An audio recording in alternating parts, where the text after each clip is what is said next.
Muita gente aqui elogiando aqui a sua participação, Mônica. A gente só agradece. A gente fala só de futebol aqui, basicamente, então eu adoro quando a gente pode sair um pouquinho para falar de outros assuntos, até porque Bom, é aqui em importante, casa né? só A se gente, fala de futebol também, porque só tem flamenguista dentro dessa casa aqui, então então, digamos que é um bom ambiente, então, né?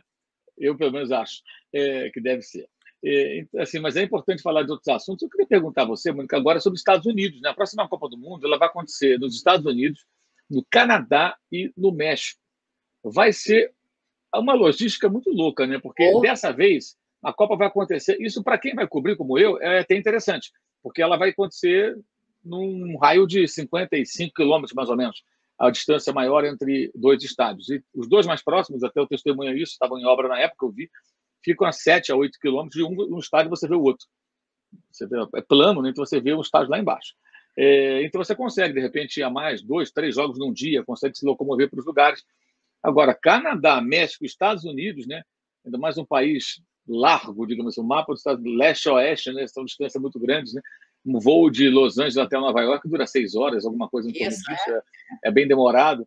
E tem É, fuso, né? Tem as 3 horas de fuso. isso, o fuso que muda bastante, então. Mas tem um outro aspecto que é a volta, né, da Copa do Mundo para países que têm um perfil diferente daqueles que a gente citou, né, Exato. especialmente, claro, os Estados Unidos e o Canadá. Eu não acredito que a FIFA possa chegar para os americanos e falar: façam um estádio aqui, aqui vai ter isso, aqui vai ter aquilo. Não, peraí, é diferente, aqui a conversa vai ser outra. Como é que você que vive, inclusive, vê essa expectativa um pouco distante ainda, mas tudo que vai envolver a Copa do Mundo, que vai ser discutida a partir do começo do ano que vem, a Copa seguinte, 2026, em 3 países? Eu acho que vai ser assim, vai ser muito interessante de ver, porque lembrando que esses 3 países, Estados Unidos, México e Canadá, são 3 países que têm um dos acordos mais longevos multilaterais de livre comércio. Então, aquela coisa, a gente tem vários países que têm acordos bilaterais, assim, né, de livre comércio e tal. Mas essa tríade aí, Estados Unidos, Canadá e México, eles foram fora a União, fora a zona de livre comércio na Europa, né, que foi a primeira realmente a ser criada, mas do velho continente passando para cá, ela é a única zona de livre comércio que nós temos nas Américas. Então, assim, e essa zona de livre comércio ela existe desde 1994. Então, são 3 países que, de certa forma, estão muito integrados na matéria comércio, o que significa que o fluxo, pelo menos, o fluxo de obras, de necessidades, de coisas que tem que transpassar fronteiras e tal, isso daí é muito facilitado pela existência dessa zona de livre comércio, que antes se chamava NAFTA, mas depois o Trump resolveu mudar tudo e chamar de USMC. NAFTA era bem melhor, mas enfim, mudou para isso. E isso facilita muito, assim, em termos de obras quaisquer que precisem ser feitas. Por exemplo, imagino que talvez no Canadá e mais no México, infraestrutura, sobretudo no México, na parte de infraestrutura, vai ter a necessidade de muita obra de infraestrutura. Isso fica bem facilitado pelo fato de serem esses 3 países. Então, aquilo que a gente falava antes, né, de grandes eventos em países que não são países ricos, isso normalmente traz um ônus para esses países e tal.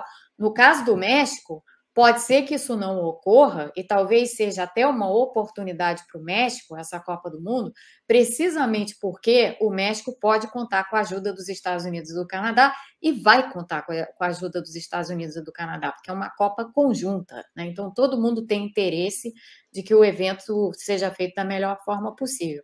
Então, do ponto de vista do México, é ótimo. Assim, eu acho que para eles vai ser um grande boom, assim. Para quem vai para a Copa propriamente, vai ter essa ginástica assim de ir de um lado para o outro, né? Não vai ter muito jeito.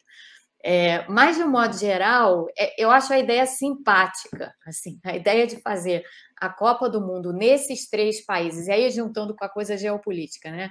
Nesses 3 países que tem essa zona de livre comércio, que é uma zona de livre comércio meio única, porque ela envolve 2 países desenvolvidos, Estados Unidos e Canadá, e um país que não é desenvolvido, que é o México.